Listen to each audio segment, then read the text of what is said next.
Hi, I'm Margaret Martin at Melio Guide, and today I'm here to talk about exercises you can do to help you build more bone density, more strength and bone quality in your femoral neck. So where is that? Femoral neck. It is the neck of the femur. So the femur is the leg bone, the thigh bone, connecting the knee joint to the pelvis. So this whole bone is the femur, and as you can see in the image that we provided for you, the part that connects the long shaft of the femur to the head of the femur, so this is what it would look like if this was my femur, the neck to the head of the femur, and this is my pelvis. That little bit there is the neck of your femur. Now, why do we care about it? Well, there are certain parts of our body that has more soft bone or trabecular bone. Throughout our body we have cortical bone, very hard bone, and we have this soft spongy bone. So the long shaft of our femur, that has lots of cortical bone. It's the type of bone that you would give your dog to chew on. Usually it's a cross section of the femur of a cow. And so, your dog will chew on it for weeks sometimes because it's very strong cortical bone. But that bone in the neck of your femur, just as the bone in each vertebrae, in your ribs, in your skull, those bones have a very high percentage of trabecular bone, soft, spongy bone. So they're at a higher risk of being fractured if you're doing things that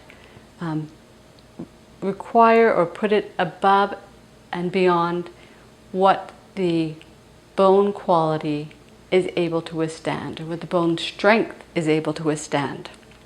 So let's talk about building, and then the second thing we're going to talk about is how to protect in exercises, specifically your neck of your femur. So a recent, very small study, but nicely done study in the Journal of Physical Therapy Science was looked specifically at whether closed kinetic chain or open kinetic chain exercises, and I'll explain that to you in a moment, helped the neck of the femur. And they found that closed kinetic chain, so whenever I'm standing and my feet are in contact with the floor, that exercise is now a closed kinetic chain exercise. So a squat, a lunge, jumping, stepping, you have that foot contact to the ground. That is a closed kinetic chain.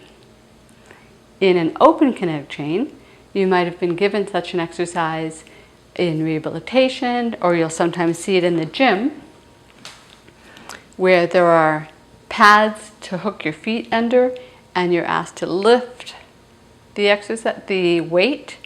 And so the exercise, there's no ground contact with the base of your feet. And so that is an open kinetic chain exercise versus a squat, where your feet are in contact with the floor and you're pressing up tall. So let's just review the form of doing a proper squat. So ideally with time, and as you feel strong and as your form is solidified, you want to eventually move to doing weighted squats. So some of my clients who already have spinal fractures, they'll put weights or a weighted belt on. Other clients with healthier spines will use the weights on their shoulders. Either way, your gaze and your chest are kept up. Before you even begin your squat, you're going to think about the space between your feet, and you're going to spread that space all the while that you do the squat. And you're going to spread the space between your knees. So if you even just do that now, if you stood up as you're listening to this blog, you go, wow, that really engages the legs so much more.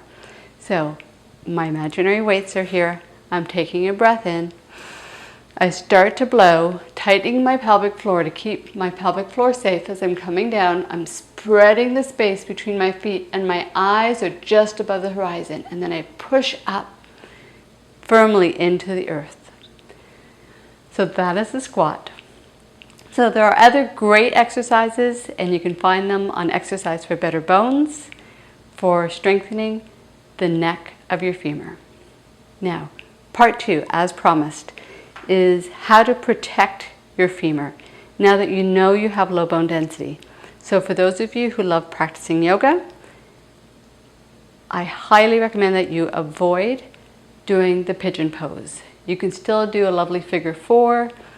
You'll see that stretch also in Exercise for Better Bones, but it's the same type of rotation in a figure 4 lying on the floor that you would get, but without the loading of your body over an already susceptible neck of the femur. So you don't want to put the neck of your femur under all that torque and then put the big weight of your body on it. So exercise intelligently, keep safe.